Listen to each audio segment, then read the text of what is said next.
Yeah. Please tell me that I can't, that I won't, that I fail, that I'll never make it out, yeah.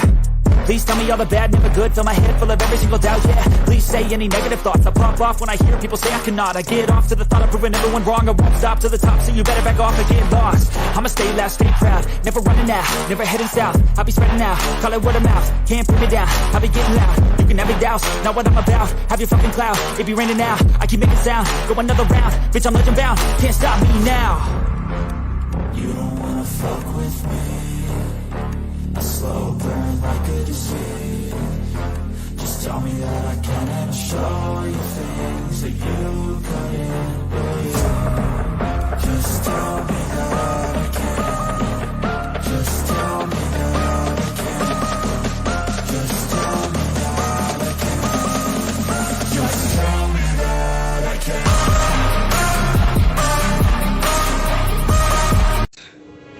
It's showtime. Welcome to Friday Night Lights. I am your host, Mikey, and as always, riding with me, Tommy. What's going on, brother? Oh, what is going on? What is going on, you say? It's the you, baby. I got to do it, Mikey. I deserve this moment. We have made the Sweet 16, and, man, dude, like, Miami's played some good basketball. Like, I'm not a diehard college basketball guy, but I definitely pay attention, follow what the Hurricanes are doing. And they had a good year, not great, but pretty good. They won the ACC. They lost the ACC tournament against Duke. They wind up they were getting in to March Madness, and they've been playing lights out. They're a smaller team, Mikey, undersized, but they are playing great. Larinaga, which is their coach, old-time coach. I love those kind of coaches. Mm-hmm. And he has the players playing for him.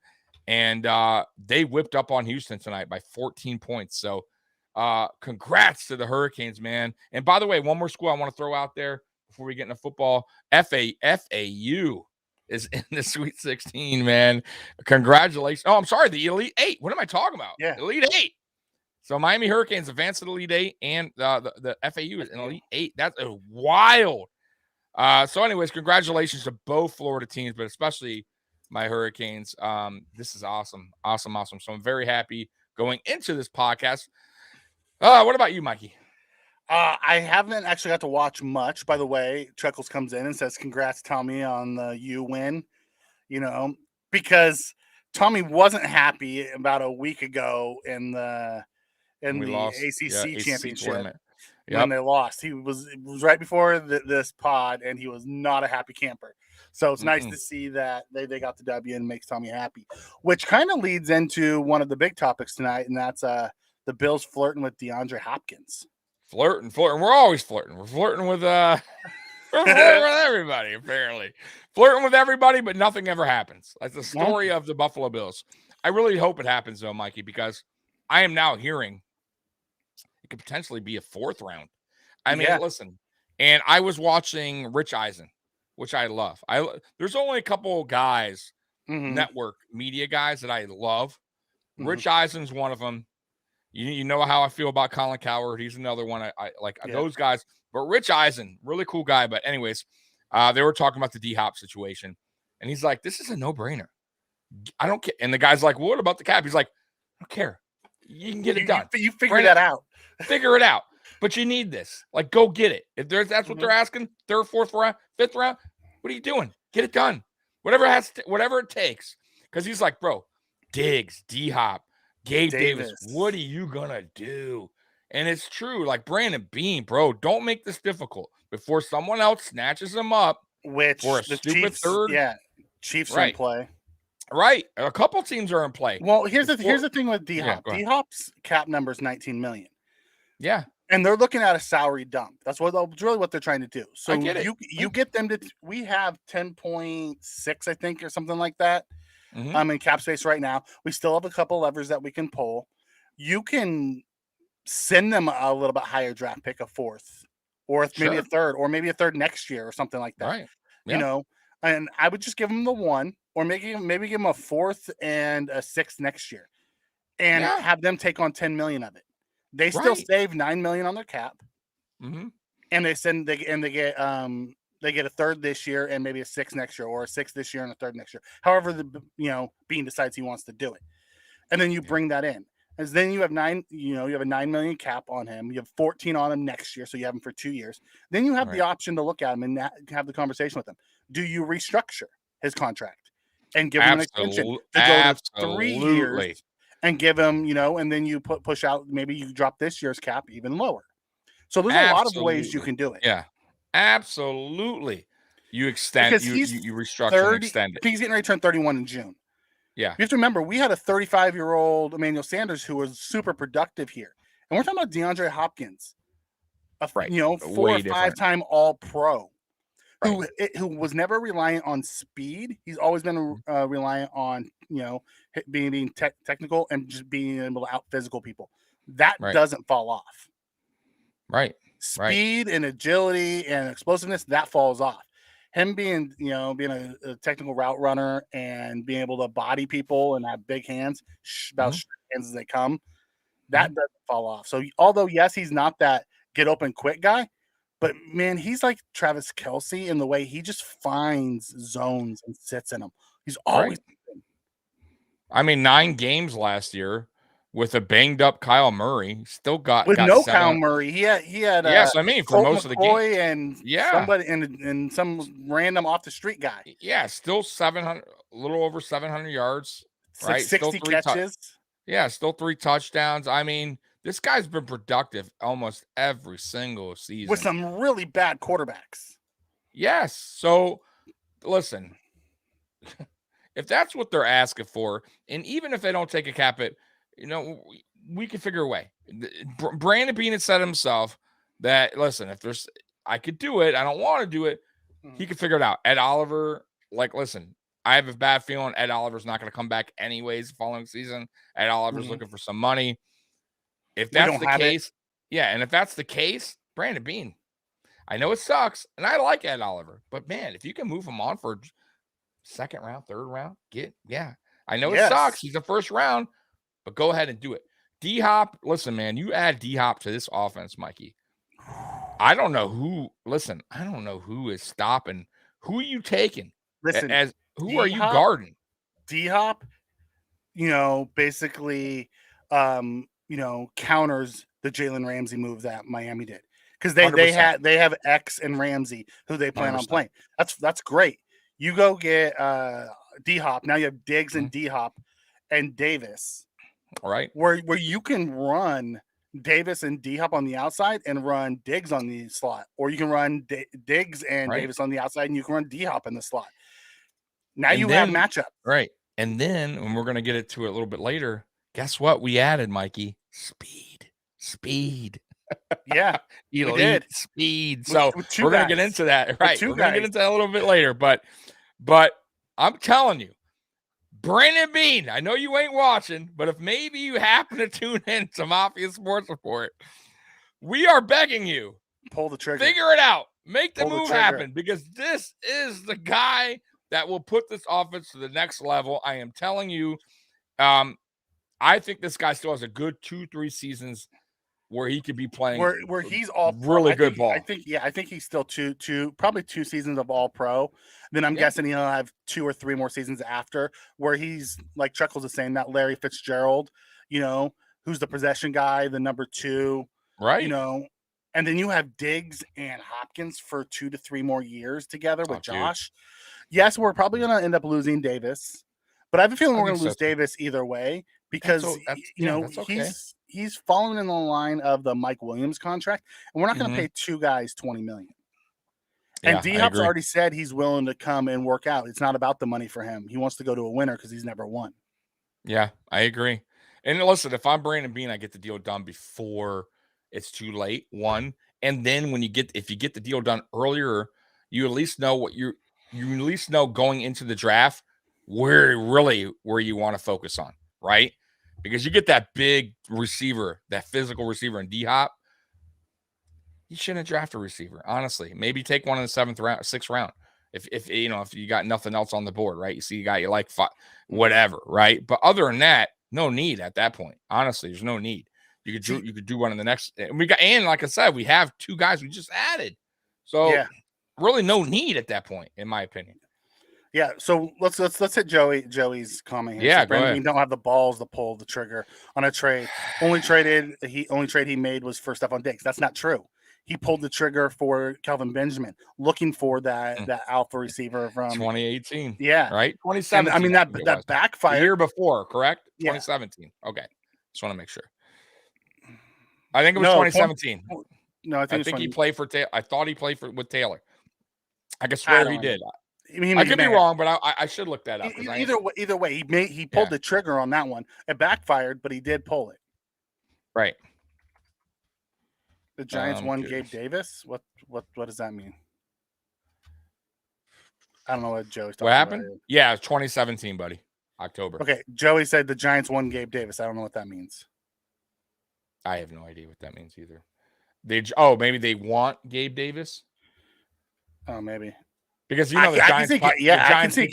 I can absolutely see Gabe Davis go to the Giants if he leaves Buffalo. They picked up Tommy Sweeney and Jameson Crowder. Right, and Crowder up front. You're right. Crowder. If we get D-Hop, we can use our first rounder on O-line. I don't think we do. I really don't think we use our first rounder on O-line. We just signed 2 guards, and David Edwards and Connor McGovern. Both of them are in their mid-20s. Yeah, I'm still up for it. You know how I feel about Osiris. I don't think he'll land. It's going to hurt your feelings. It's not going to happen. No, I get it. But if they're going defense, I think you're right. But man, it's a tough one to pass up, bro. If he's there, he's not. And I'm going to throw another guy out there that's probably not like a fan favorite, or maybe some people like him. Bijan Robinson. Listen, I know we picked up running backs, but I get it. But this guy is definitely the best running back in the draft. He is an absolute dog.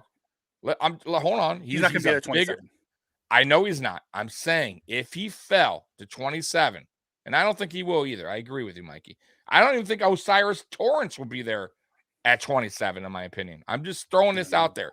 If either one of those guys are there, I'd have a tough decision taking. I would have to take either. Like, I'd be like, oh, but Robinson's intriguing because I gotta say the guy we just signed, which we're gonna get into, and I like Harris, but he has a big injury history, and you could cut him, right? I'm just throwing that out there.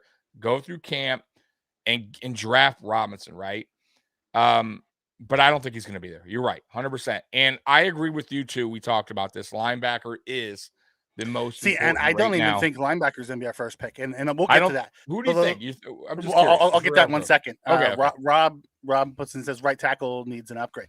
Here's the deal. If you've listened to Brandon Bean, he's not drafting he's not drafting a tackle. Nope. They believe in Spencer Brown. Maybe way late in the draft. Yeah, they believe in Spencer Brown. 100%. He felt Spencer Brown last offseason, didn't get a full offseason because he had the back surgery and was working back. This is his first full offseason.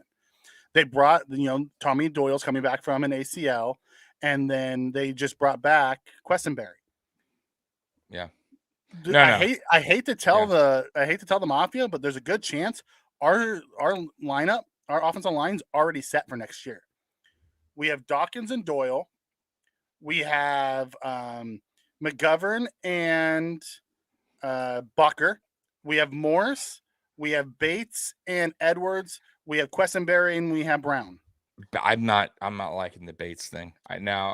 Listen. I like. We just signed Bates to a 4-year deal. It doesn't matter. Who cares? You can sign people all day. It doesn't mean they'll work out in that position. Just because you sign a guy, Mikey, I'm just going to throw this out there. And it happened a million times, right? Just because you trade for Kelvin Benjamin, right? And they played him. And he doesn't. I'm just saying. But they also wound up getting rid of him. Doesn't mean you have to stick with. Okay, even though there's another guy that's better. You know what? We just signed this. Bates wasn't bad. Let's go back. Let's go back way in time. We also gave. I want to get back to your original point. Your original point was there's something wrong with Ryan Bates. What's wrong with Ryan? I didn't say that. Who said that? You just said I don't like the Ryan Bates thing. I don't like Ryan Bates as a starting right guard. You admitted it. Everybody else does. He's better at left guard. He is not a great right guard. In my opinion, he's not a starting right guard.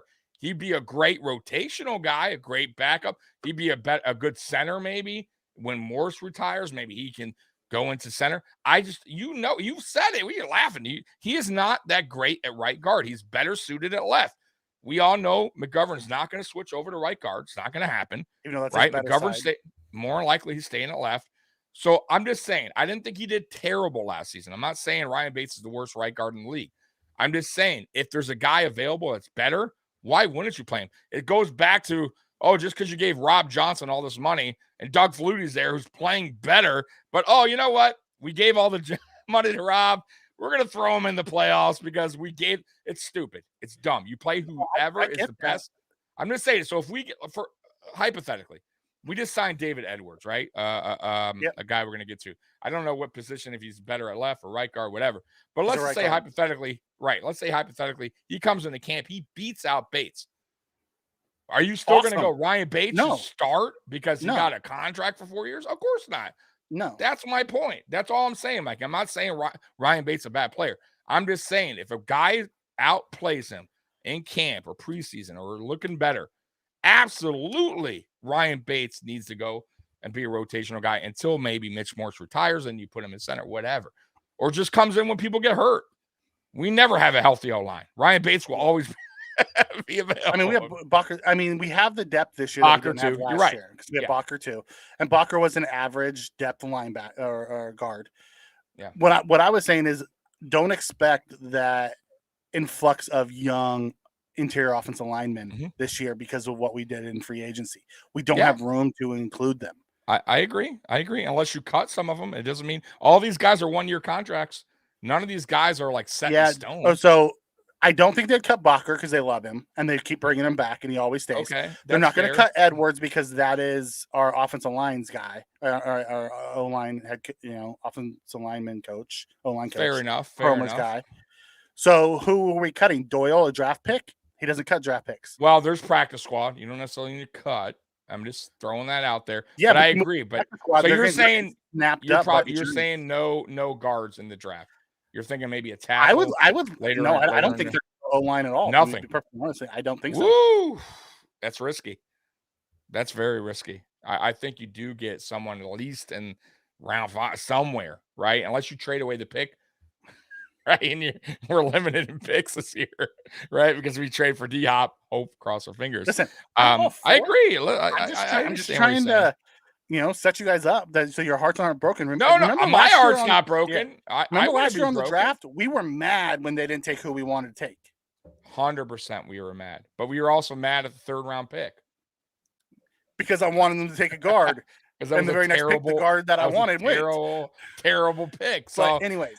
I get where you're coming from. I understand, but I'm just saying, if there's a guy available that's slipped, and he's like Osiris, I'm just throwing that out there. I know they're. I know you love him, Tommy. I do. I'm just saying, if he's there, Mikey, it would be a dumb move not to take a guy that could be potentially your future right guard. I'm just throwing that out there. So he goes, we go, we don't need that. We'd rather get a linebacker who's really we did it with Creed Humphreys, who's an all-pro center.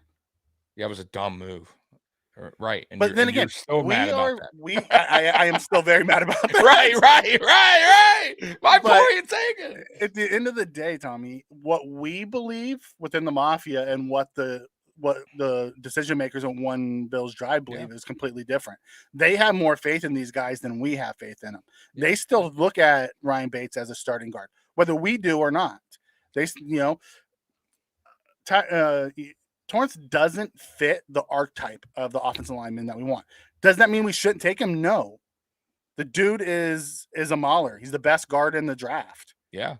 That's he absolutely is. I don't think he'll be there either, and I think this is all for naught. But if he was there, I don't see us taking him because he doesn't fit that archetype that they like.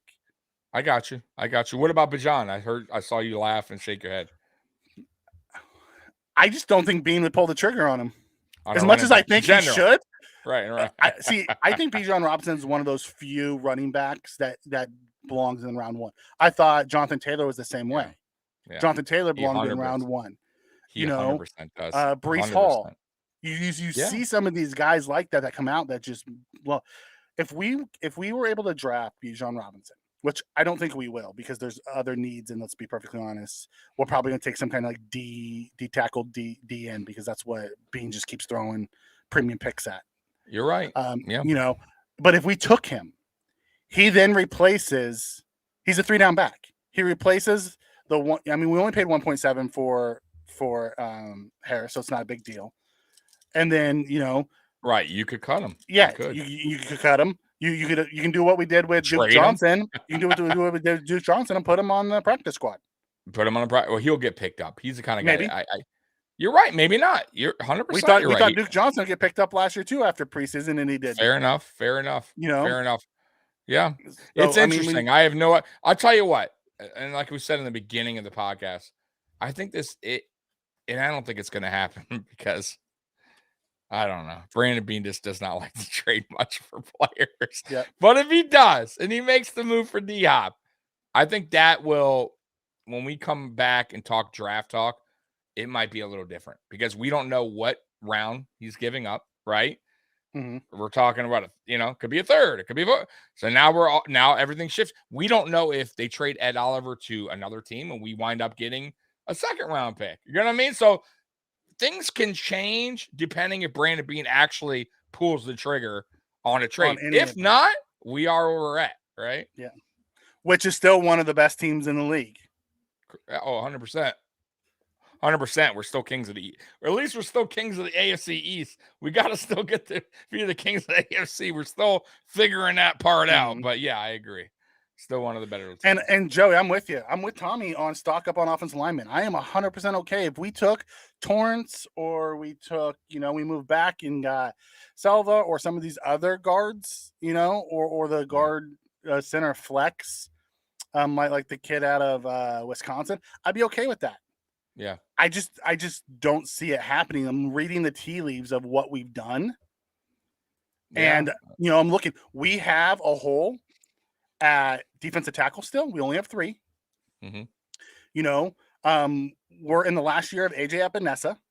So I could see them trying to get a young D end. Right. We have a giant glaring hole at middle linebacker. I get that they love Terrell Bernard and Dodson. And I am so afraid of having to go into the regular season with those 2 guys as our middle linebacker.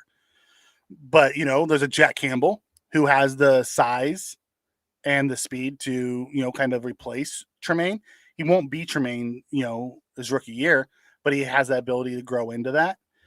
So there's a lot of different things that they could do. Mm-hmm. How do we know they don't look for Micah's replacement? Micah's in the last year of his deal. And they don't take a safety in the first round or another tight end in the first round. There's a ton of really good tight ends coming out this year. I have a guy from Miami that, when I've been doing my mock late guy. Malloy. He's a bro. If you can get him in like the 7th or 6th, 7th round, I think it's a steal. He's tall. He's tall. He's fast. He's got a good blocker. Good block. Like he's late.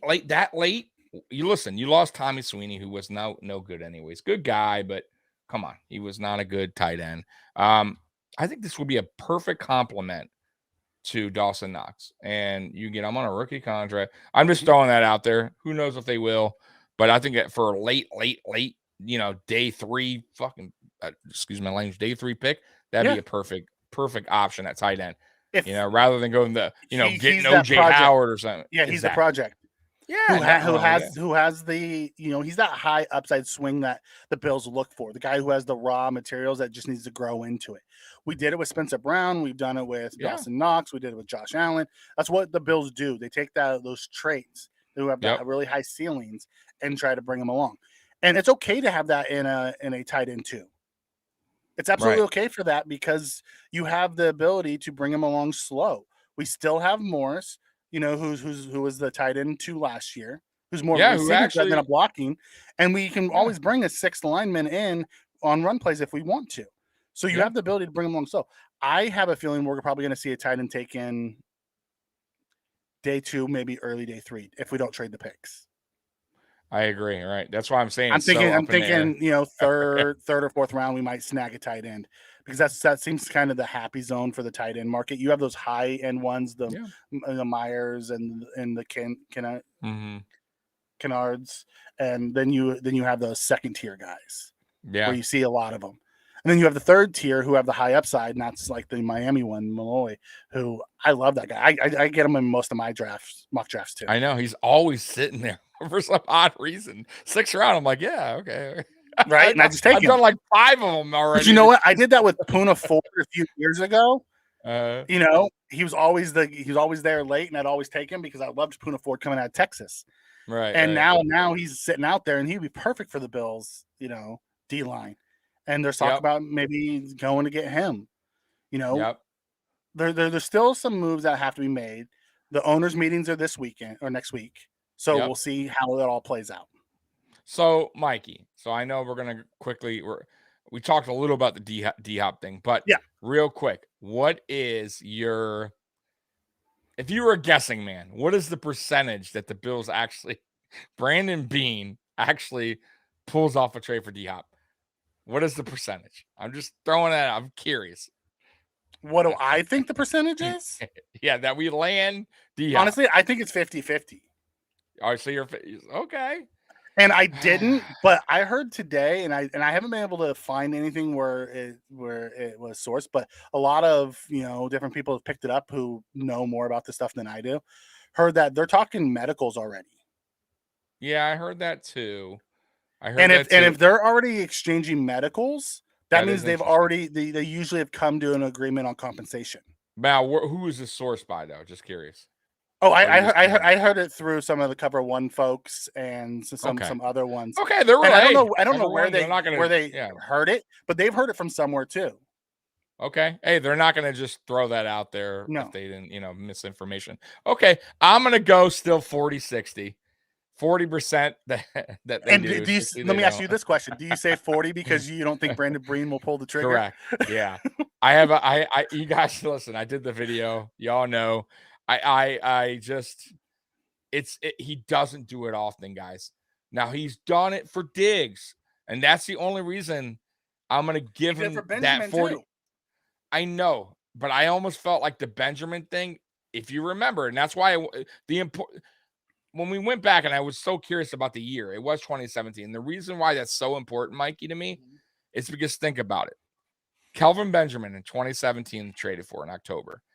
He didn't do his next trade until Stephon Diggs in 2020.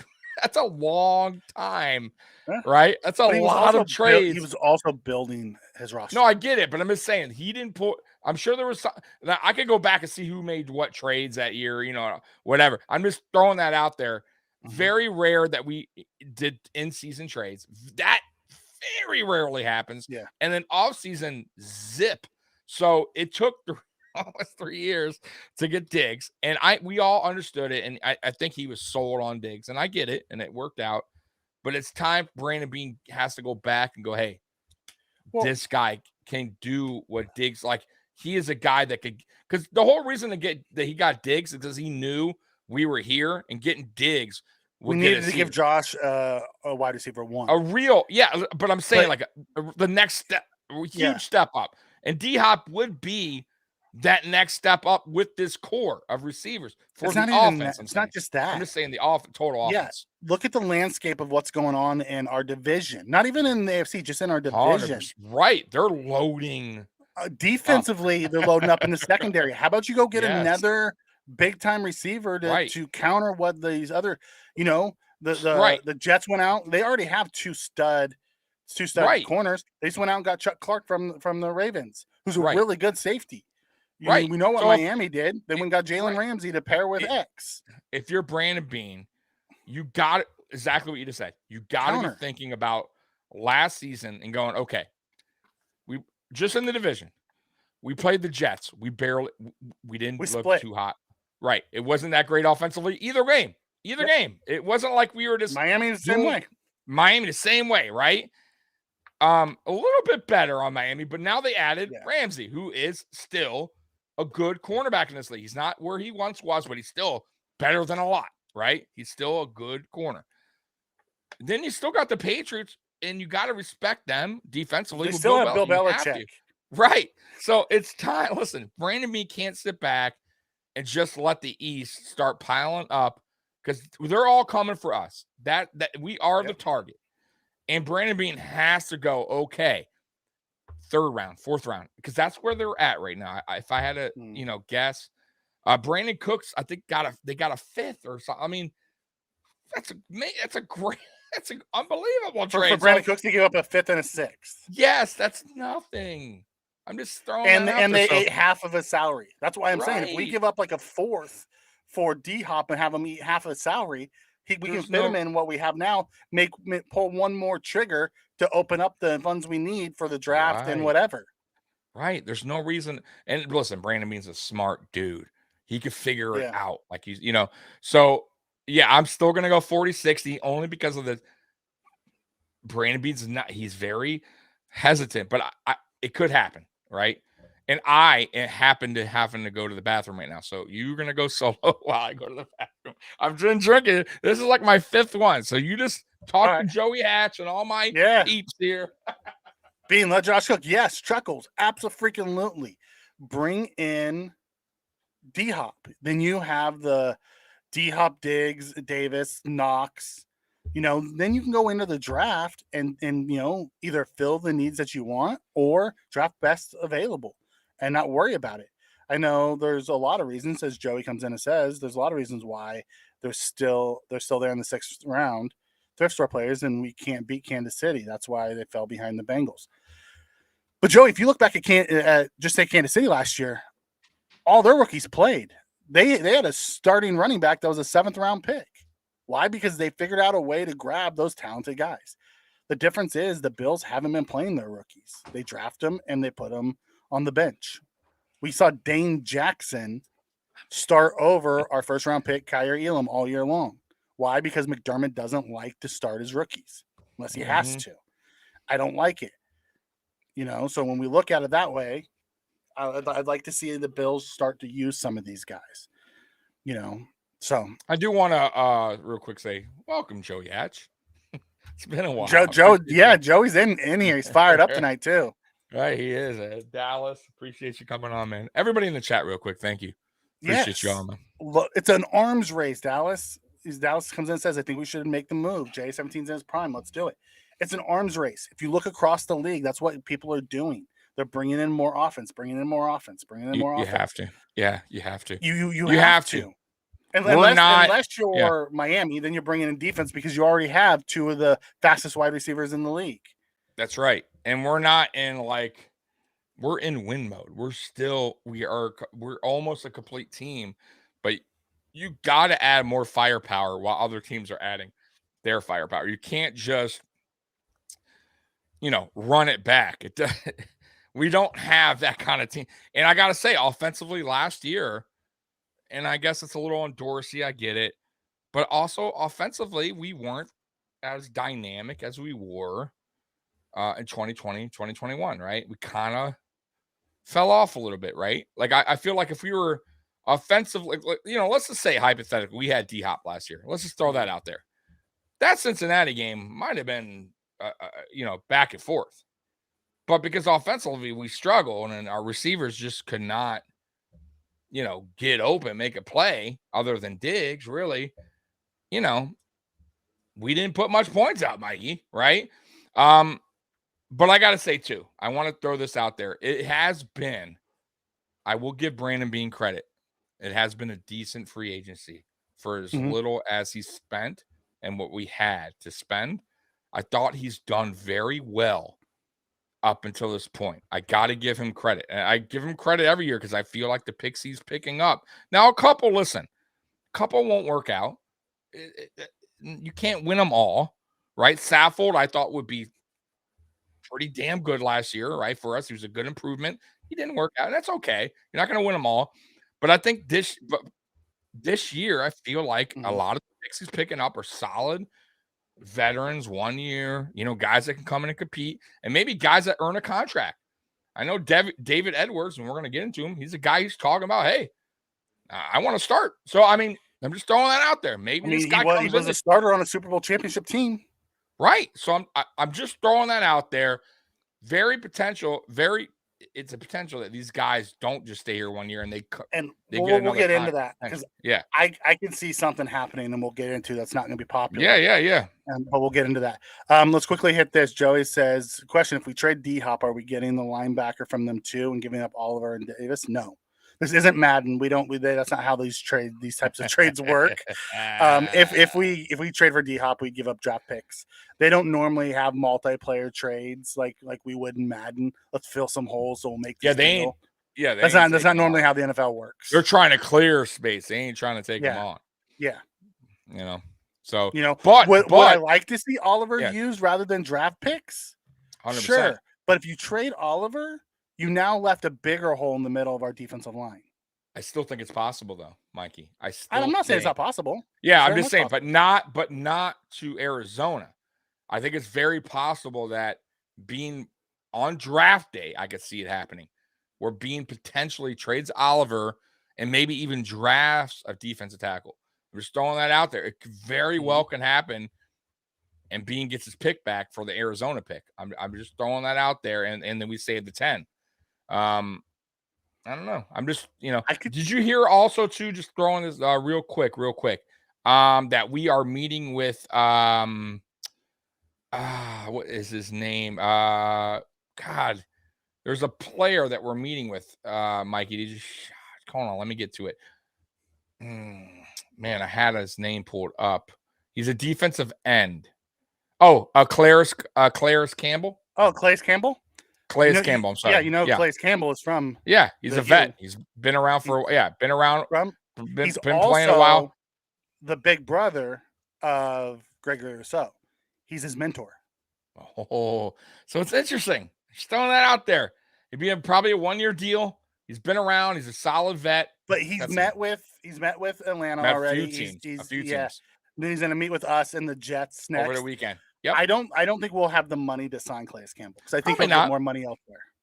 But it's interesting that we're still meeting him though. Yeah.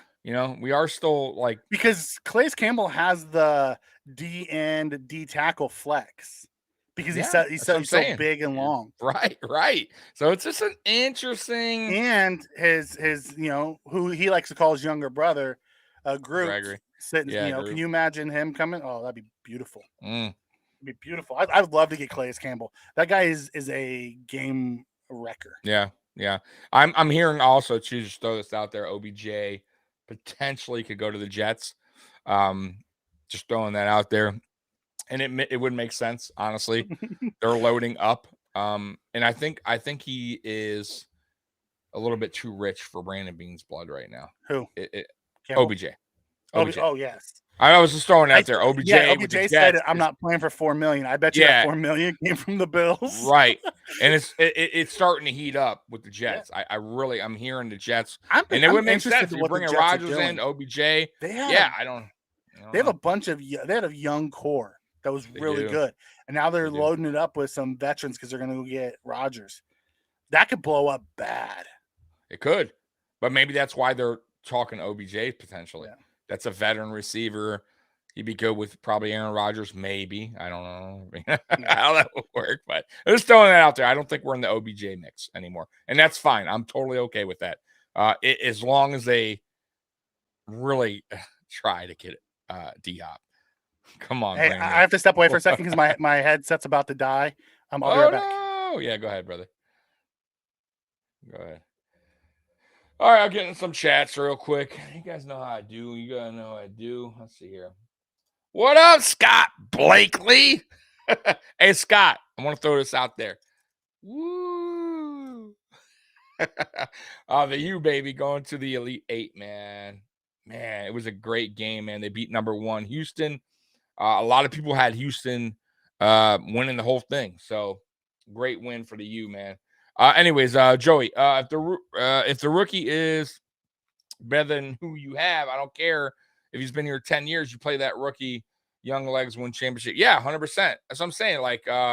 Listen, I don't care, man. I'm a true believer in. You know what? It sucks. You wind up paying a free agent a lot of money, right? And a guy comes in who a rookie or just a guy that you signed off, off waiver wires for cheap, and he outperforms that guy's contract or that player with that I don't care.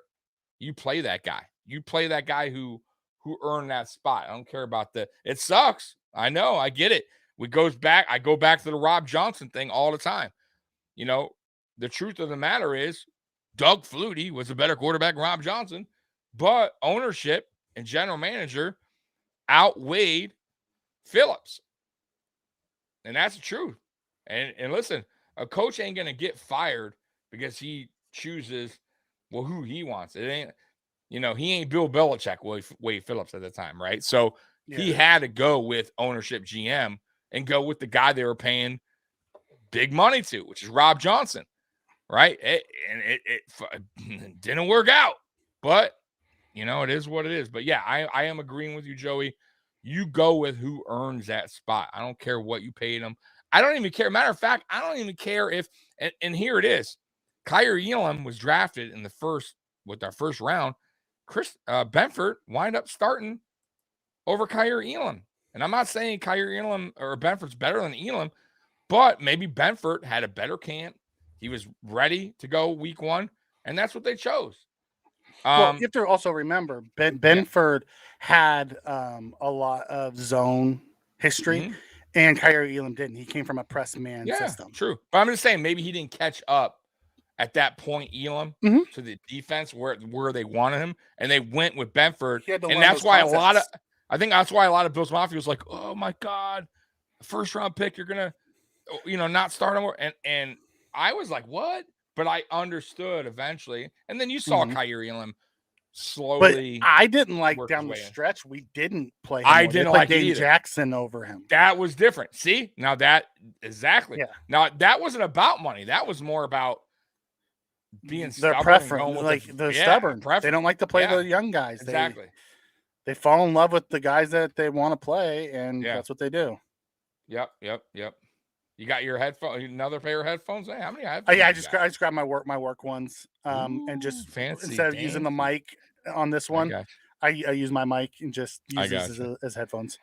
I got you. I don't know why all of a sudden they died on me. Man, not good, Mikey. Yeah. So, you want to get in some of these guys who signed real quick? Yeah. Scott comes in and says Miami and the Jets think they got this. Offseason is for dreamers. Listen, everyone thought the Denver Broncos were gonna push KC out of the playoffs. KC wasn't even supposed to make the playoffs last year in the preseason. They all thought that and they won the Super Bowl. Be the toughest. Yeah, remember they're gonna devour each other. The Raiders, the best they division. Loaded up. Yeah, they all loaded up. The Chargers were supposed to do something. They made the playoffs and then collapsed, and then the Chiefs, lost Tyreek, so they were going to be garbage.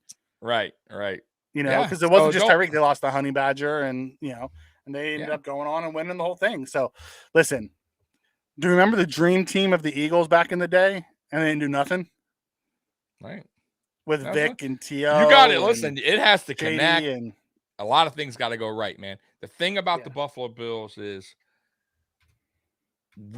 a lot of the players have been like, this is a team that's been playing together for a long time. There is no miscommunication because the new guys coming, different philosophy. Now he has to learn the system. Poyer, Hyde. I mean, they've been playing together forever. You know what I mean? Josh Allen's been there forever, right? McDermott's been the head coach for a long time. Like, everybody's on the same page in the locker room, right? On the field, right? Deion Dawkins been there a minute. Mitch Morse has been there a minute. Like, we don't have a lot of new faces, right? So, listen, we are a team that knows each other. We play each other. We know what the system it is. We don't need to learn nothing. So I listen, I don't care what they do. They still got to prove it on the field. And we're still the champions 3 times. So you got to beat us, man. I don't care. I don't talk shit. And it's going to be funny because they're going to talk shit all year, Mikey. And it's okay. It's okay. Until you take that spot. They were talking crap last year. Both of them. It means nothing. And we still won the division by 4 games. Yeah, it means nothing. It means absolutely. Listen, we won a 3-year. Like, we went 13-3 last year. 13-3, and we were dogging the Bills. Right. That's what I'm saying. So, like, listen, they got to prove it. And listen, there is still a question mark on a lot of these teams, right? Question mark on Miami Dolphins with the quarterback situation.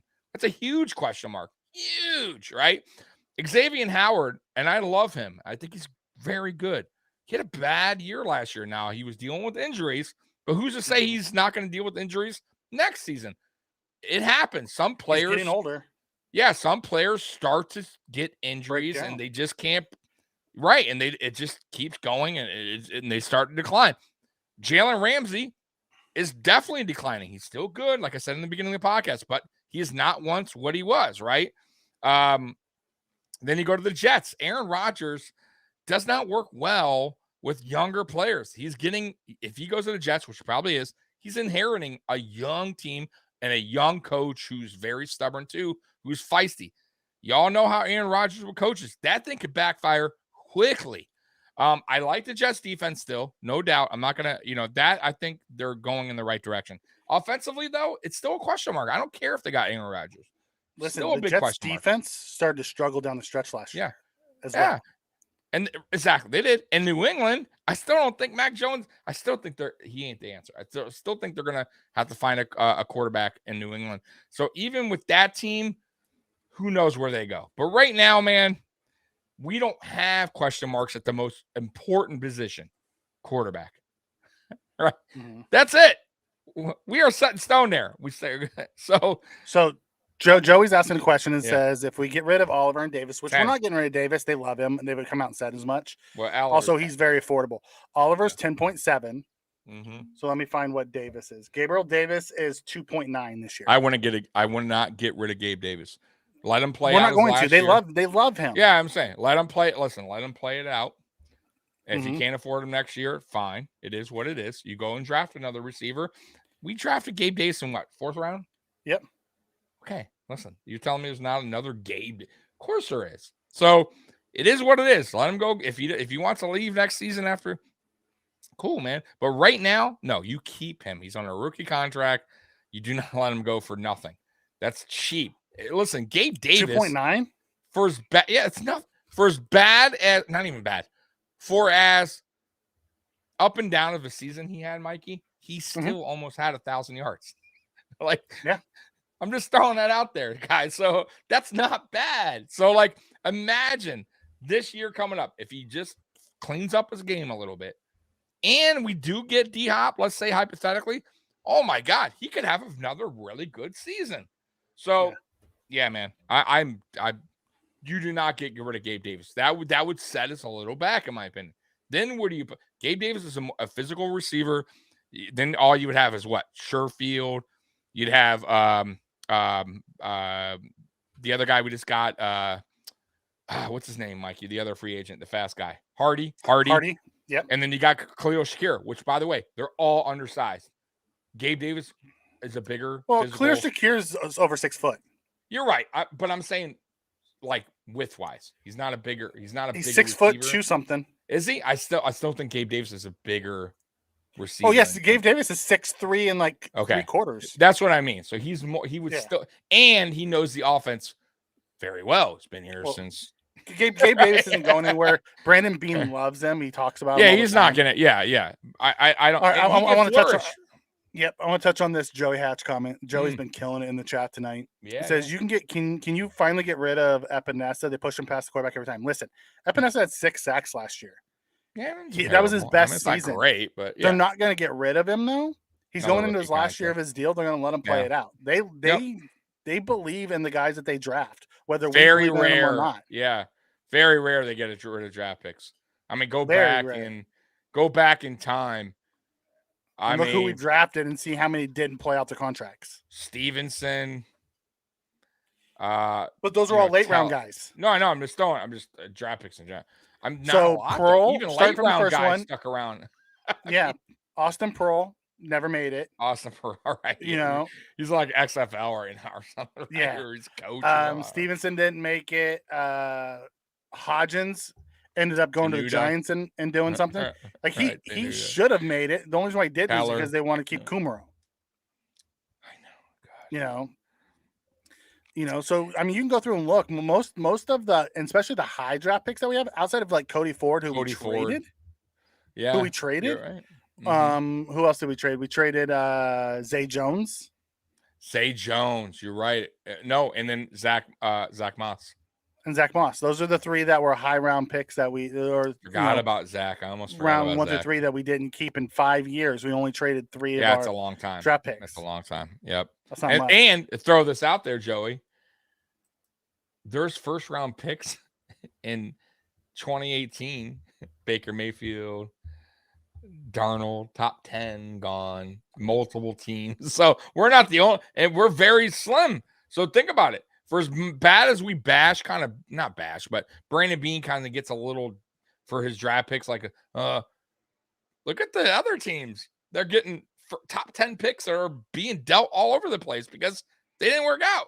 At least we don't have that situation. The only one right now that we can kind of have a question mark is Ed Oliver, who's the top. Other than that, we have Josh Allen's worked out, obviously. Tremaine Edmonds obviously worked out.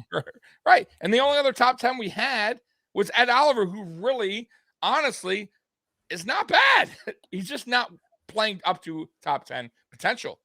Yeah. But he's not a bad player. We could probably still get something for him. So I'm just throwing that out there. Yeah.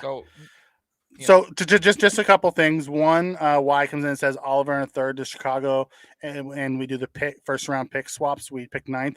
There was talk about that, but that was more of a hypothetical that came out from one of the news pundits, that they thought that would be a cool idea. I don't think it's really something they're talking about. Joey comes in and says Pagula needs to come out of his pocket. Big Baller Bean, we're paying for the stadium. Listen. Say what you want about the Pagulas. Fair enough. They have opened their checkbook to Bean. Mm-hmm. They've written him basically a blank check and said, go build us a championship team. So this isn't a penny pinching Pagula saying no to D-Hop. If they say no to D-Hop, it's because Bean and the Brain Trust don't feel he fits. It has nothing to do with the owners. They've written him the blank check to go get who they need to get. Or another team scooped in and just offered him more. Melissa comes in. How you doing, Melissa? Says, what's the latest on D-Hop? The latest we've heard on D-Hop is I think we've talked about D-Hop a lot today, but really he's drinking orange juice. Yeah. Chilling, posting Buffalo Soldier on his Instagram. Bob Marley. That's but right. there's been rumors, and I haven't seen anything that concrete saying that the Bills and are reviewing his medicals. And if that's the case, if they truly are reviewing his medicals, usually that means it's very close to being done, as they've already agreed to compensation, and they just want to make sure that the doctors sign off on whatever the case may be. That's a huge. I haven't seen it, but I've heard some other outlets talk about it. That's happening. And people who are much more in the know than me. So we'll see. Stevie. My boy Stevie Johnson causing up a little stir on Twitter saying it's Stevie Johnson. It was Pac-Man Jones on the Pat McAfee show talking about it. And he says he has sources, and they say the Bills are the front runners. Oh, man. According to his sources. I'm going to tell you right now, it's going to break the freaking internet if that happens over the weekend.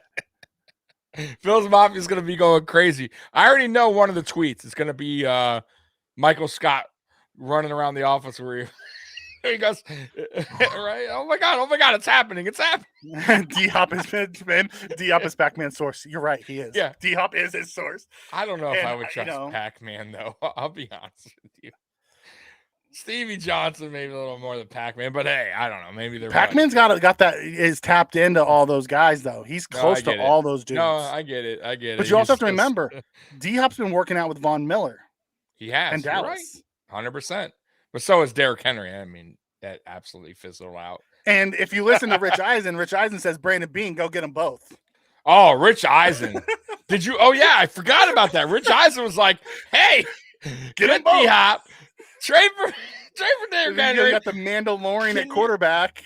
Bro, who's stopping that team? Can you imagine? I'm just throwing that out there. I know it won't happen, but we'll be lucky enough to get one trade, right? But if that happened, I don't know who the hell would stop us. I'm just throwing that out there. Dallas, I'm not being cocky. Don't put that out in the universe. That'll make me throw up too. If KC slides in and gets D-Hop, I will throw up. I would be honestly, I would be mad about Brand. I would post a video the very next day or that day just pissed off about Brandon Beane. That you couldn't do that. Yes, spin. Give me those two all day long. Yeah. Give me D-Hop and Poona Ford all That's day Mikey's long. boy. I've been calling for Poona Ford since he was coming out of Texas. Mhm. I wanted us to take him in the late rounds. Like,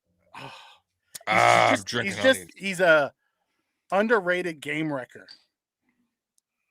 You ever have one of these, Mikey? What are they? So Smirnoff Ice? Yeah, it's Screwdriver. So good, bro. I know you're Wow. not much of a drinker, but bro, these are so good. So I know that's not an endorsement. I wish they would endorse this channel. Sponsor me, but no, they're good. I have had Smirnoff, but I never had the Screwdriver version. Oh, dude, they go down so smooth. I'm 6 in, feeling good. I would usually just have a Screwdriver if I wanted one of those. I know you make your own, but this is an easy outlet. You know, my drink was always, you know, Jack and Coke. See, mine is blue raspberry vodka and cranberry juice. That's just like my go-to. I'm a weakling. I do not like. You know, I also like, you know, Captain Morgan and Pepsi. Yeah. Okay. Give me some coconut Captain Morgan and make it sweet. Dig that. Yeah. I could do that one too. I could dig that. All right. I was just throwing it out there. I like when I'd go on business trips, if I was gonna have a drink, that's what I'd have. I'd have, you know, coconut rum and Coke. There you go. You know, because if you drink Jack and Cokes, you tend to get a little bit, you know, tipsier quicker. It catches up to you too, those things catch you quick, so I'd always drink. Like, you don't realize it until you go to the bathroom. Yeah. Once you break that seal, it's like every 10 minutes. Oh, that's a wrap, bro. That's a wrap. Okay, so we're almost an hour in, and we have yet to talk about our news. God, an hour in, we haven't even talked about who we picked up. No, that's the best part about the show, man. The guys in the chat, our chat just gives us stuff to talk about all the time. They do. You know, Joey Hatch, I swear, if Brandon Beane is slowing the trigger for D-Hop and Kansas City comes in and grabs him, I'm gonna be angry. But yeah, you and a lot of people. I will. Why says he just votes for alcohol? He doesn't care what kind it is. Just give him alcohol. Yeah, man. Okay, so let's talk about some of our new signings since we last talked. Yeah. So who you want to start with first? Let's start with Trent Sherfield. Sherfield. Wide receiver. From 27 years old. Signed 49ers. for 1.7. Mm-hmm. He was actually the wide receiver 3 and a special teamer. Yep. Last year. He's normally a gunner. He played the protection because they had a really good gunner in Miami last year. Mm-hmm. He was an undrafted rookie who actually made a transition in college from corner to wide receiver and had to learn. So he was an undrafted rookie for Arizona, learned from Larry Fitz. Mm-hmm. Then he went to San Francisco, spent some time in San Francisco, and he's never not made the team. So, you know, he's an undrafted rookie who's always made the 53 because of his special teams play. He loves it. He eats it up. I have a feeling he is going to be our special teamer with more of a gadget feel to him, who's a special teamer who can actually play on offense too. Who, by the way, so he was in 2018 UDFA, went to Arizona, spent 3 seasons there. Nothing special. He was more of a special team player there. Didn't really, you know, put up anything. Well, he was learning the wide receiver position. Right. He'd never played. That's what I'm saying.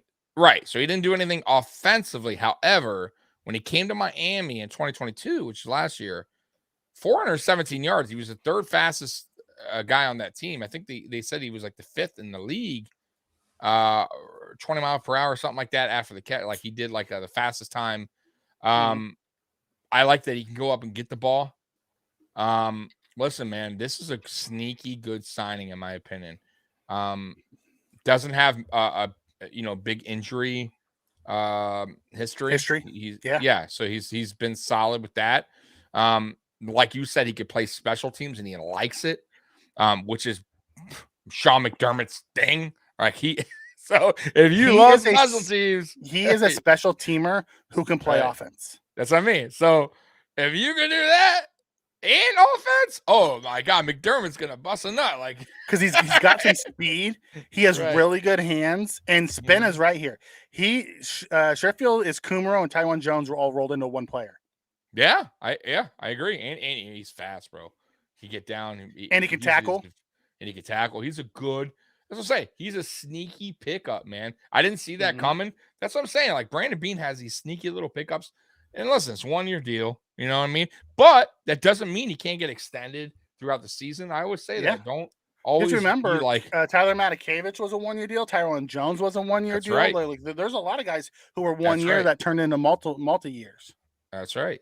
So we'll see. But yeah, I Ben, love he's that. also a really good blocker as a wide receiver. Something we didn't have last year. That too. Yep. So that was listen, love the signing. I thought, like I said, last year was a breakout year for him. Not only that, they had two of the better receivers in Miami in the NFL, and he still put up almost 500 yards. That's very good for a guy that didn't do anything offensively years past for him to just come out. He was ball out. solid, and he was solid in 49ers. He was wide receiver 4 with the Niners. Yeah, but he never put up 87 yards in 2021, 50 yards in Arizona, 80 yards the year before in Arizona. His rookie year, 210, not bad, but still nothing to write home about. This 417, that's a breakout year for him. That is definitely a breakout year. And not only that, let's not forget, they had quarterback issues in Miami. And he still put up decent yards. So that says a lot. I always give praise to a receiver who puts up yards with multiple quarterbacks. And that's why we were talking about how important if D-Hop can imagine. D-Hop still put up almost 1,000 yards with big quarterback issues in Arizona last year. So if he could put up 417. D-Hop's put up all pro years with bad quarterbacks. 100%. And, back in the day. I want to hit this real quick. Joey Atchison says, I think Hodgins is a better receiver than Davis and never got the chance because he's a fan favorite, which is beep, beep, beep, beep, because he proved in New Jersey that he's a number 2. I don't agree with that. I don't agree with that either. And here's the thing. Remember Foster. Everyone thought he was going to be wide receiver 1. He did it for 1 year. Don't get me wrong. I think Hodgins is a really good wide receiver. Yeah. I really do. I think he has a chance to be something. But he's not a wide receiver 2. He's not. He's a wide receiver 4 or 5. I absolutely agree with Mikey. He's solid. He's a big slot, is what he is. Yeah. Now, he doesn't have that flexibility. I'll say this: if Dable thinks that's what he is, a 2 or 3, and Hodgins comes out next season and proves that, right? Did he go back to the Giants? I thought he did. I could be wrong. Everybody, I have no idea. I could be wrong. If he did, I'm just throwing that out there. That's a great question, Mikey. Let me look that up. I thought he did resign. Can I quickly look it up? Look that up for me. Yeah, I'll quickly look it up. I swear he did, bro. Or he could be a free agent. So I have no idea. I don't. New York Giants. Here we go. What are you pulling up? You can pull. I'm in Spot Track. Yeah. Go ahead. I swear he did. I don't see him in there.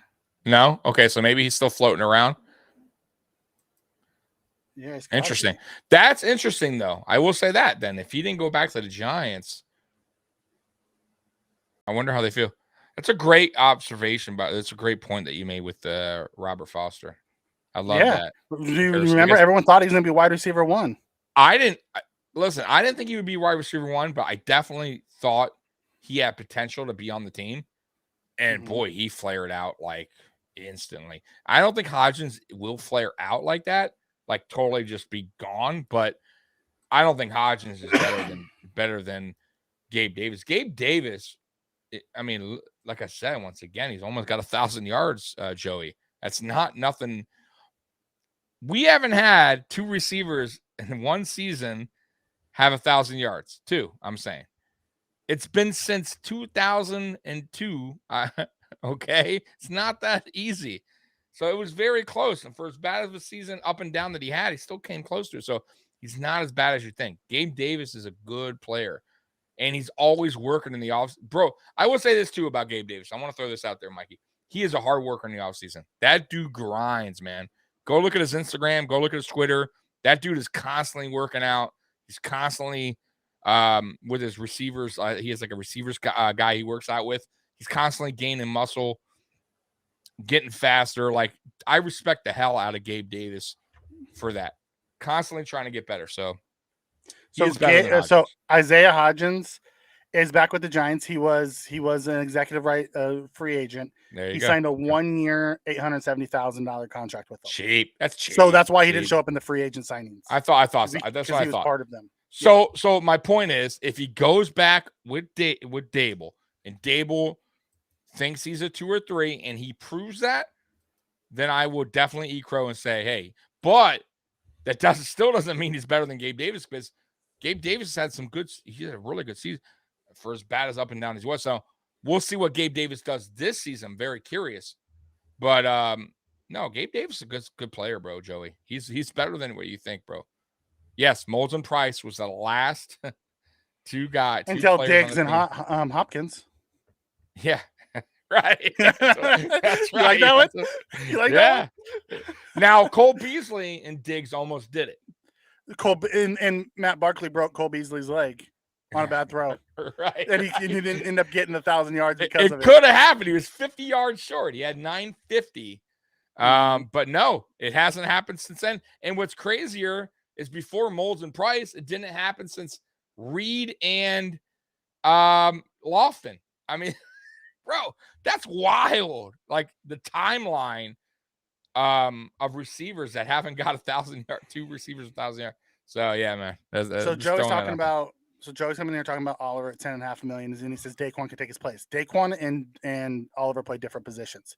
Daquan's a 1 tech, Oliver's a 3 tech. Yeah, you have to fill. Joey. Yeah, exactly, and you have to fill.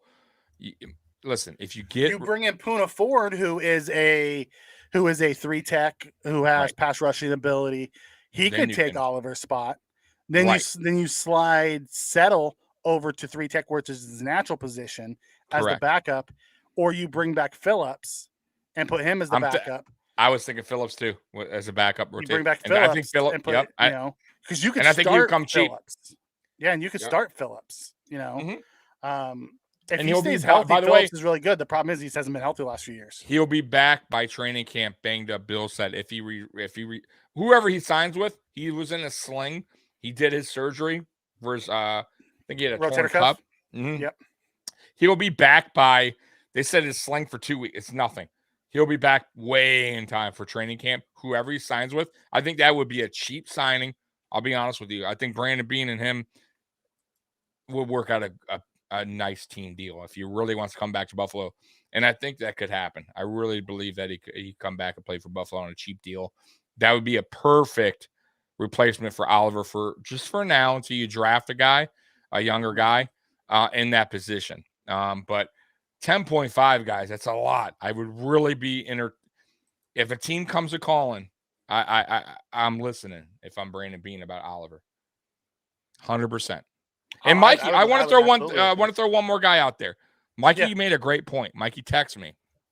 I was talking about Oliver. There's another guy that Mikey threw out there, and I kind of got to agree on this one. Mitch Morse. Very interesting. I don't think they'll do it.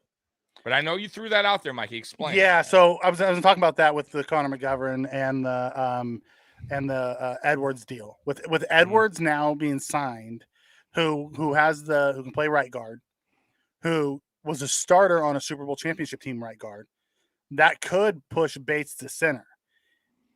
If we release Mitch Morse as a post June 1 cut, we're looking about an $8 million savings this year. That could pay for that could almost pay for D-Hop.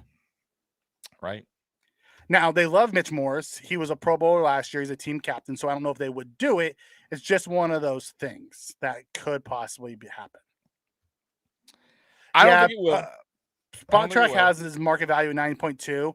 Knowing he's in wave 3 already, I'm guessing Poona signs for, a couple million, 1 year, $2 million deal. It won't be a big deal. Mm-hmm. I don't think they'll cut. Why would we cut Morris? I don't think we would. Money. If we did, big money. It'd be for money, because you could save $8 million by cutting. That's a lot. Yeah, and I gotta say, and Morse is not Morse is not what he once was. Okay, for as much as great teammate, good guy, he's not. I'm not saying he's terrible center, but if you look, he's definitely fallen. He's in the middle of the pack right now as far as centers go in the NFL. We're paying him a lot of money. I think Bates could definitely slide in the center and take that role, at least for a season. If they feel like there's a center in the draft the next season they really like, fine. But you're saving that much money to get a guy that you could pay, like with Hopkins. If you could figure that part out, you could use that money for that. Yes, I would definitely do it 100%. Here's how I see Morris leaving the roster. But I don't think they'll do it. In the first 2 days, if you see us grab a guard or an interior guy, there's a chance that we lose Morris because we already have Bates. We signed McGovern to be a starter. We have Bacher and we have Edwards. If we go out and get another interior lineman early in the draft, there's a chance that will push Mitch Morris off of our roster to save the $8 million. Because then you bring in a rookie because you could slide Bates to center. Which I personally think is his best position. Yeah, I do too. McGovern also played center in college. Center too. Yep. Right. So either one of those guys, I think McGovern's going to play left guard for us, and I ultimately think if we take a guard early, I could see us then cutting Morris. Granted, this is just kind of a dark horse thing. I don't think it'll happen. Right. They love him. He's a captain. But if you're trying to save $1 million. Yeah, this happens. And listen, Spin, I get what you're saying on the restructuring, but Bean is trying to not to do that. Not do it. Like it gets you deeper in a hole as it goes on. Right. Well, you don't want to constantly restructure a contract. Yeah, but you don't want to always do that. Yeah. That's not but what I mean if we pull the trigger on those two, because here's the thing, it will hurt us more next year. We're only 1 year behind.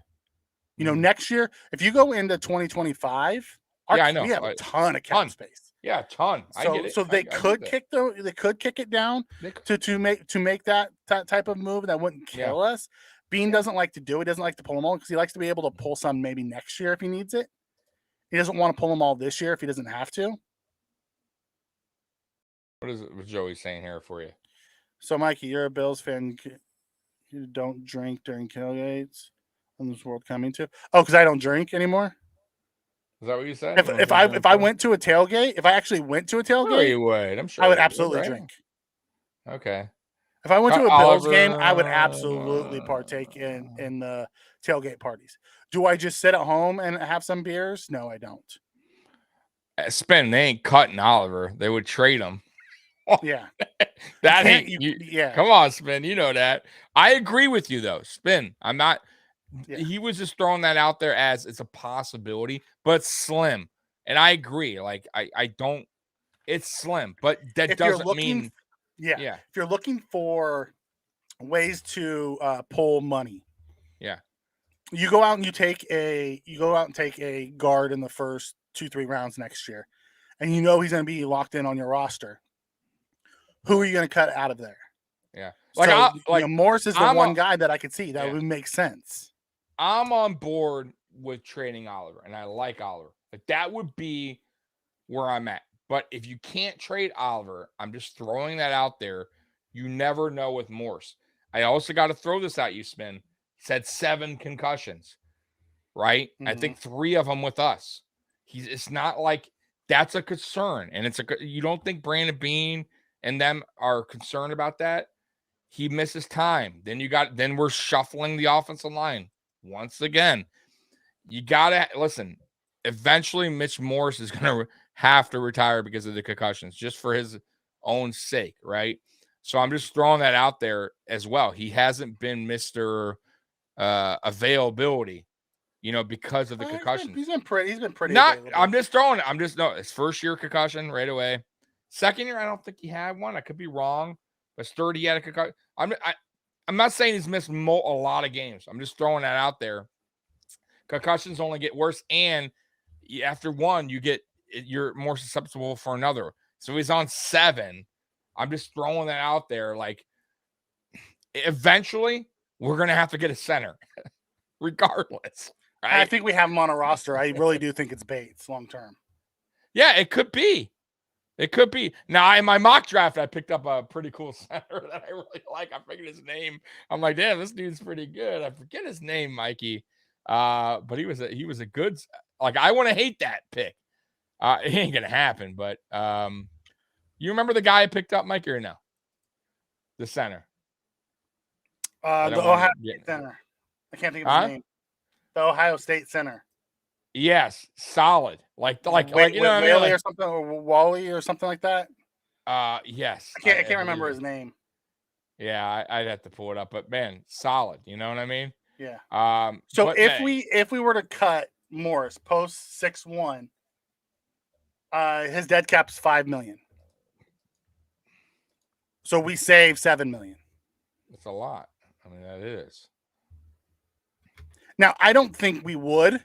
I'm just saying, if we took a Torrance in the first, or one of those, those interior O lines that have the guard center flex in the second, I could see us doing something like that. Luke Weipler. Weipel. What's his name? Yeah, Weipel. Yeah, he's very good. He only plays center, though. Yes. I would rather have the Wisconsin kid. I can't think of his name. He's 6'6". He's a center guard. And a big boy. Yeah, big boy. Yeah. Morris is kind of small. I would rather have him because he has the ability to play both. He falls in the Landon Dickerson, who I really wanted out of Alabama a few years ago. Mm-hmm. The Creed Humphreys could have played both. A lot of those guys that are set up that way. God, I wanted Landon Dickerson so bad. I know. A couple years ago. So who do we pick up next? Give us our next. Give me a second. Let me get back to that. I was looking up cat. Man, time's flying. Hour and 15. Yeah. So I thought we were gonna do like an hour. Oh, you guys are the best, man. Appreciate y'all once again. So the next we signed Harris. Bill. Yeah, go ahead. We signed Harris, the running back from New England. Damian 1 year, Harris. $1.7 million. Damian Harris. I'm like this. I'm on the fence. If you remember on one of our offensive shows, I talked about Damian Harris, that he could be one of those sneaky guys that we signed to a cheap deal. Yeah. I'm torn on that. I'm going to be honest with you. If he stays healthy, he's really good. Correct. If he stays healthy, he has a pretty good injury history, Mikey. Like it's nasty. It's nasty. His injury history. Yeah, it's up there, man. Spen. Yeah, he's going to be our short yardage guy. He's going to be what we hoped. That's fine. Zach Moss was going to be 100%. And if he stays healthy, I'm cool with it. Like I'm like, hey, yes, that's what me and Mikey coming on here. I was preaching that we need short yardage. We need red zone work. We got to stop using Allen for all that. For that. This is a perfect player on a cheap deal to come in and do that until we figure out the running back position, maybe in the draft the following, or free agency, whatever, the following year when we have some money. But if he doesn't stay healthy, it's a terrible pickup. Right? It's a waste of we were right back to square one with James Cook. I mean, we did sign him for a 1.7. No, I know, so it's nothing, but it's not the money. It's more about now we don't have what we signed him for, which is a guy to do the short yardage red zone, right? Right. So we're like back to square one where we're like, hey, Allen, we need 2 yards. Because Cook, we can't get it any other way. It's okay. We're going to trade for D-Hop and we're just going to throw for it. Right. Every time. Yep. 4th and inches. Fucking that shit deep. Oh, man. Yeah, his rookie year, Sherfield had an injury that kept him out his rookie year. Yeah, but that's it. He's been pretty much clean, bro. Yeah. The other guy we were going to get into, we got into last week, has an injury history, which is Hardy. That's the guy who's also a roll of a dice. He's kind of like in the Harris situation. He's dynamic, boomer bust. Him and Harris both are big boomer bust draft or free agent signings. 100%. If they stay healthy, they could be big contributors to us. If they don't, it's going to be one of those things as another guy on the shelf, and it was just they rolled the dice and snake eyes. Right. Yep. Hopefully Cook can. Dallas comes in and says hopefully Cook continues to get better. I think Cook's going to be RB1 this year. And they're gonna sprinkle in Harris, and I hope they use Hines, but I'm not holding my breath. Okay, if we don't draft a running back like Bijan, right? That's the only one I'm throwing out there because any other running back right now. No, that's what I'm saying. Right now, I'm just saying you are correct. I think Cook would be the RB1. And I think short yardage would be Harris. And I think that Hines would be more of the trickery kind of running back. Kind of what we were trying to do with McKenzie, the gadget guy. Yeah. We also use Hardy for that too. We can, but which is good because you can kind of flip it. You can do a lot with it, right? So, yeah. But right now, running back, you're right. I think Cook would be RB1 as of today. We'll see what happens in the draft. I'm very curious, but yeah, some people have. I don't think Bijan. Right? I don't think Bijan's going to be there. Okay. First off, fair enough. Yeah, and I don't think Torrance is going to be there. So the two guys that Tommy absolutely would love to snag to put on this team, I don't think either one of them are going to be there. I agree. I do, which sucks. It does for me, but it is what it is. But I agree with you. So, Spin comes in and talks about right tackle, soft fire line. We talked about this earlier with us bringing back Quessenberry, knowing we have Doyle. Forgot about Quessenberry coming back. Great pickup too. Another guy. Fet. I don't see us going out to get another right tackle. I have a feeling it's gonna be Quessenberry and Brown. I really think Bean is sold on Brown's upside. Like I don't think they're gonna bring anybody else in at tackle. I really don't. I'm so. Me and Brandon being like, I don't know why. I like Brown, man. I think Brown has potential. I think if Brown such a high ceiling. Yeah, if he gets past this back thing, which he got the surgery, and he has a good camp. Like camp's important, right? You can't miss camp again, Brown. I think you'll see a much better Spencer Brown next season if Brown can go through camp, right? Preseason healthy. If Brown is back being hurt again or like sidelined because something's nagging in, there's a problem. And you got to address it because then forget about it. You can't keep hanging on to a guy that's. But they did the same thing with Cody Ford. They gave him 3 years and then they're like, okay. Big difference though. Big difference though. Cody Ford was never an injury. You know what I'm saying? I'm just saying availability. Right now, it's more of that Spencer Brown has struggled with injuries, can't be there in camp. Then he's coming back week 1. He struggled with injury last year. He was fine his rookie year. Yes, but that was more of a growing thing, and then last year was more. No, I'm just saying. So, when we talk about injuries, it was just a last year thing. Yeah, that's true. You're right. He had the back surgery. I give you that. He just was never fully there. Spin talks about we currently don't have a starting caliber right tackle on the roster. See, and that's where I think the difference lies between what the Mafia feels and what the decision makers at One Bills Drive feel. Yeah. I don't think we have. I think he is still a project, but I have a feeling that's who they're going into camp with. I don't think they feel the same way as we do. Yeah, he did. Cody Ford had a few, but not like he didn't have a back surgery. He didn't have back surgery. No, he tore up his knee. He tore up his knee. He hurt his elbow. Right. But they messed with Cody Ford from the time they drafted him. They drafted him and said, we're going to put you right tackle. Then they're like, we're going to put you at left guard. Then we're going to put you at right guard. They just never could settle on where they wanted him to go. Not to mention they traded up in the second round to get him. Like Spencer Brown. I'm not talking about that guy anymore. I'm just saying Spencer Brown was not a player that he was a third round pick with always going to be a project. Right.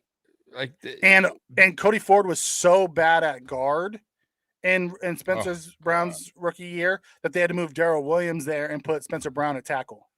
That I agree, Daniel. I agree. That's what I'm saying. I totally agree with that. If Spencer Brown can't go into the regular season healthy, had a good camp, and not only healthy, had a good camp, he won the job convincingly, right? Won it. He's a starting right tackle, and he's still played. Then it's time to move on. Put Quessenberry in, and it is what it is. You're gonna have to, draft. Well, maybe Quessenberry, and maybe Doyle. Because you have to remember, Doyle was playing. You're right, really good Doyle. I forgot about Doyle. You're right. Doyle was playing pretty solid before the ACL thing. Yeah. You're right. I think they're gonna start by giving it to Brown and saying, you know, let's see. Don't forget, David Edwards played right tackle in college, and he wants that, boy. He wants it. He has that flex to play tackle. He played right tackle in college. He played right guard in the pros because they had a right tackle.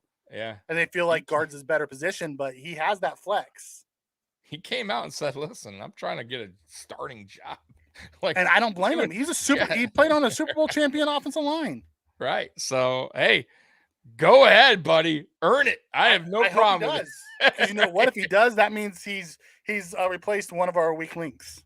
Yeah, I'm good with it. Listen, man, I want to win a Super Bowl. I don't care who's in there. If you play, if you do your job and get us there, right? I'm good. I don't care who you are. Undrafted free agent, right? I don't care. Mm-hmm. It is what it is. True. Daniel Garza comes in right. Says Tommy Doyle may not be ready in preseason. You're right, because he got hurt in week 3. I have a feeling he has a better chance than Bacher had how long it took him to get back. Mm-hmm. But we'll see what they got going on. Yep. What's our guess on the first draft choice, or do they trade back? It depends. Do we make the trade for D-Hop? That's it. That's the question. Yes, that's it.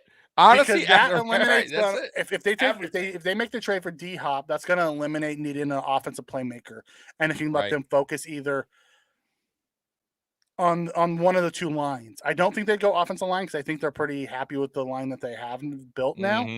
I think they would go defensive line again, or they would trade back and grab a linebacker, or the best linebacker.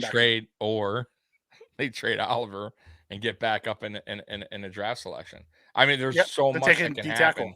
Right. There's so much that can happen. There's a lot of good D tackles coming out too. It's just too early right now. Yep. We got the 27th pick as of now. In our next show, we'll do a mock draft and we'll have fun with it.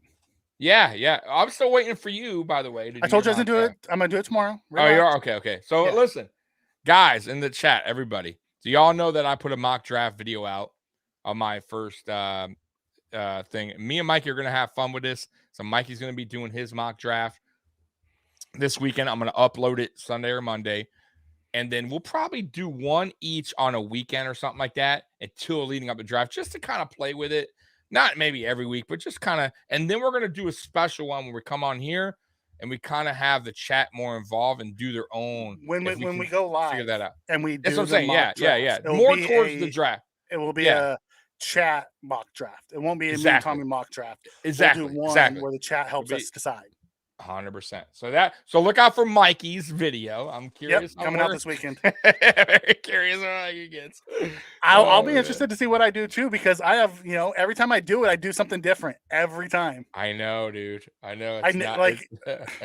And as I get later and later, it gets harder and harder for who I decide I want to choose. Like which way do we go? Because there's so many open holes still that we can fill with late round picks. I know. The first one I did, I liked, right? I did the trade, all that. Then I did another one, right? And it was just terrible. It was this guy. Oh my God. I picked a linebacker to go with, which I didn't mind. Actually, the guy you like, the linebacker. Jack Campbell. Yes. But I got an F. PFF said, no good. I'm like, what? So I don't know. Who knows? Well, listen, you go with PFF, there's a few guys that they absolutely do not like. They hate Cody Mock. The tackle / guard from South Dakota. No matter where you take him, they're going to give you an F. They just don't like it. F. Yeah. There are a few of those guys out there that, but then there's also guys that they absolutely love that they're going to give you high grades for that I don't think are those type of grades for. So I don't really look so much at what the PFF grades are. I just go through. I love the PFF stats, the analytics. I hate their rankings and their I try not to listen to them too much, but they put work in, so I don't mind. Sometimes I do use their stats. I pay for it. They get my money. Yep. So are we all done with the free agent signings? We covered everybody, right? So we covered Harris, we covered Sherfield, we covered Edwards, we covered Questenberry. That's it for this week. Everybody else we covered last week. Yep. Well, Mikey, let's see what happens this weekend. I am so curious. Does Bean get the deal done? Does Bean finally pull the trigger? I think that's what's on everyone's mind, right? Over just day to day. Will Bean get it? Because it's so much cryptic messages now. Jones Serious. With a hot take. D-Hop is better than Diggs. No, he's not. Stop that. Ooh, he has. You know what? He does have more all pros. Okay, but as of now, all right. Let me. How do I sing this? Right now, I think Diggs is a better. Right. Overall, though, career-wise, D-Hop had the better career. Correct. Diggs is the better player today. Exactly, Mike. Thank you. Today, I knew where you go. That's just a hot take. I was trying to spit out. Diggs is definitely the better player today. Know what would really tell you? What would settle that? If they trade for D-Hop and Josh Allen got to throw to both of them, then you would really find out. 100%. I agree with it. Because listen, I hear in everyone, D-Hop's turning 31. Who cares? Dude, I watched D-Hop play last year. He was awesome. He was still, dude, he's first game back, he was balling. So D-Hop is a problem. He's a beast. Ooh, Dallas, I hope so. Dog. I get it. Yeah. Dallas, man. Hey, Dallas. I want you on with us. If it happens tomorrow, I want you to come on so I can give you your flowers, brother. Yes. 100%. God, give me D-Hop. I will clip this. I will clip this video and put it on here that you said it's happening tomorrow. You are my source. Yep. Give it to me. Give it to me all day. Give me D-Hop tomorrow. Yep. So is that it, Mikey? We got anything else? Yeah. Dallas is playing with my emotions right now. D-Hop tomorrow. Everybody is. I mean, D-Hop is playing with my emotions. Buffalo I know, right? Soldier. Right? It was like, I don't know, man. And then Stevie Johnson getting involved. Come on, Stevie. Why are you messing with me? Yeah. Joey came in and said last week we said that we weren't worried about Morris because of his concussions. He's a smart guy. Yes, I don't think you have to worry about Morris.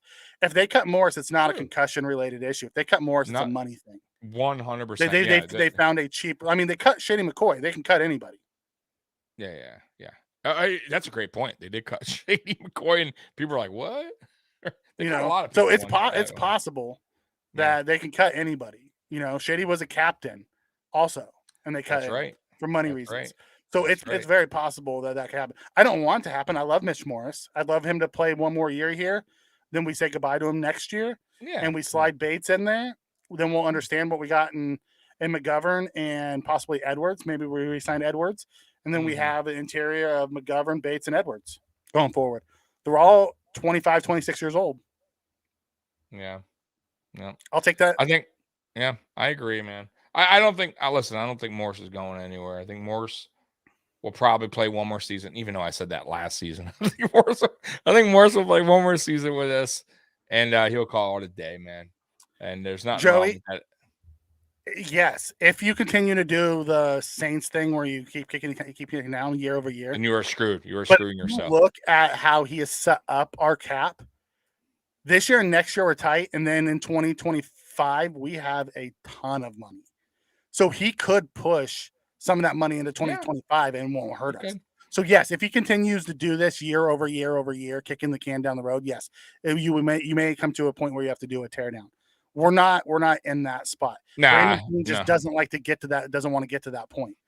Like making a move like this for a D-Hop was worth the gamble of kicking a little bit of money into 2025. 100%. This is a move that's worth the gamble. You got it. Listen, and it's a third. And not only that, I think it's more, Mikey, not even about the money. Brandon Beane loves his draft picks. That's really where it's at, I think, for Beane. You cannot tell me that a fourth-round pick is not worth D-Hop. Even a third, I think, is fine. Like, for him. I wouldn't be mad with a third. Second, I'm on the fence. But third is, listen, he's a dynamic player still. Make it happen. If that's what they want, I don't think that's bad. It's not like you've been scoring on your third and fourth all day. I'm just throwing that out there. Like, listen, Beane. you get an elite playmaker to help us this year. It's worth the gamble. And it doesn't. We're at the precipice. Something has to help us push us over the top. You go get a D-Hop. Right. And by the way, these pull the trigger, Beane. These don't happen a lot, Mikey. Like these kind of guys don't just come around on trade block, every season. Just to tell you. So right now we have 10 million in cap space. Next year we have about 2 million as going into it. 2 million. We still have the ability to pull triggers and stuff. 2025, 96 million is the projected. Right.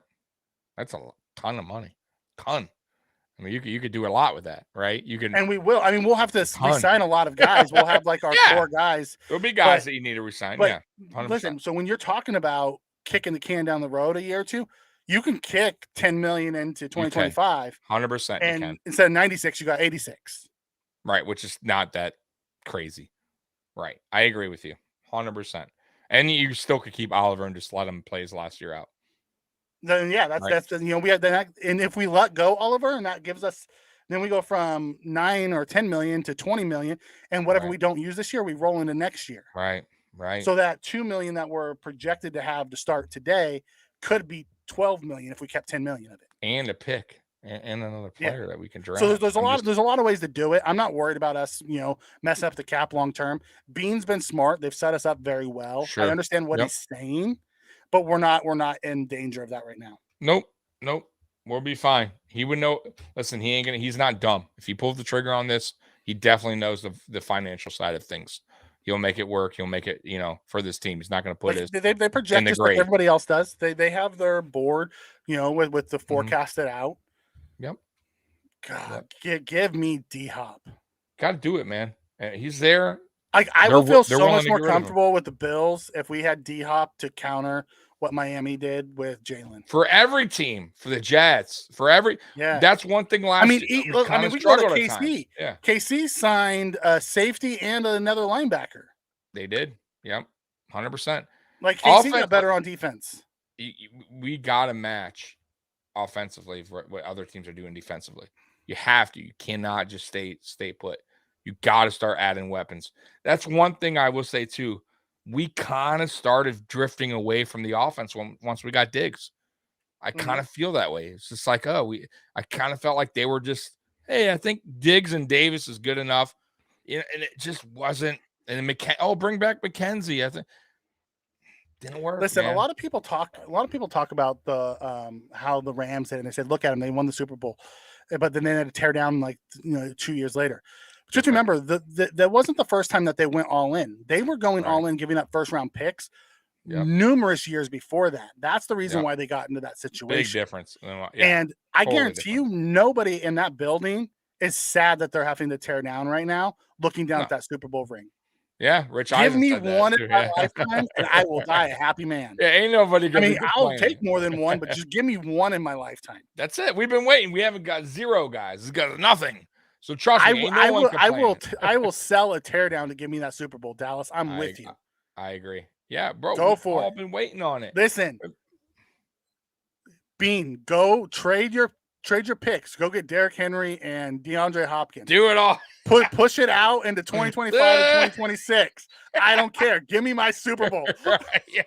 Make it the mega team for 2 years. Yep. Give me my Super Bowl. Yeah. Make a Super Bowl mega team. Nobody can stop for the 1 season, 2 seasons. Fine. At least I can say we got it. We got it done.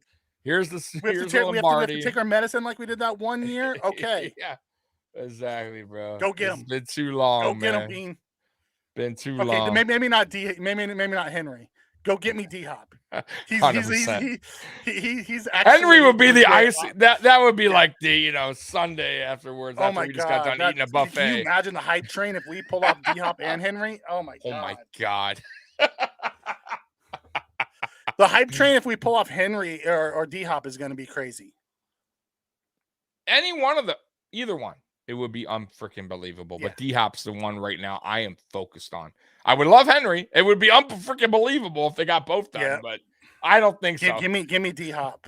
Put him next to Diggs. Let those 2 guys go to work. Dude, they would have and they're both grinders. They both bust their ass out there. Like they both want a ring, man. They both have something in common. If we did that, I see at least 2 1,200-yard receiving. 100%. There will be there will be finally. I think it's more than 1,000. I'm just saying over 1,000. You know what I mean? I think they both hit over 12. Yeah. Oh, why not? I think they're both probably going to be about 100 catches apiece, 1,200 yards. Why not? Eric Moulds, by the way, back then in 2002 was 16 games. We're at 17 now, right? Eric Moulds had 1,300 and Pirlo Sprite has 1,200. Why couldn't you? And I want to throw one more thing out there. Oh, Not only did they have 13 and 12, Travis Henry had almost 1,500 yards rushing. I'm just throwing that out there. So it wasn't like they were only throwing the ball, right? Imagine if they were a Josh Allen team where we don't run much. Oh my God. Yeah. Eric Moulton Then you have what Spin says. That's what Spin says. 2,000-yard receivers. I'm dead serious. They both are going to have like 160 targets apiece. No one else is getting targets. It's going to be D-Hop Diggs. D-Hop Diggs. Right, that's it. No running. No running. The only running is going to be Josh Allen when he breaks the pocket because they're not going to be able to. You're going to have to play zone or man coverage, and you're not going to be able to send extra linebackers at him. That'd be unbelievable, bro. Oh, give me D-Hop. Anything else, Mikey? No. All right, guys. Yeah, Dallas is pulling my heartstrings, brother. I know. All right, guys. So listen, if it breaks by the weekend, if it happens, we will do a show Monday. We're actually live. We'll go live. We'll go live this weekend. We will, 100%, 100%. Whatever day it happens, if it does, we will go live. I promise you. If not, we will see you Friday. Yeah. Okay. Yes. I don't know what time because my Canes are still in March Madness and they are playing Sunday. So, anyways, guys, until everyone in the chat appreciates you once again. We love you. Bills Mafia #1, and as always, goes Bills. We're out of here, and we go Bills. Go Bills. Peace.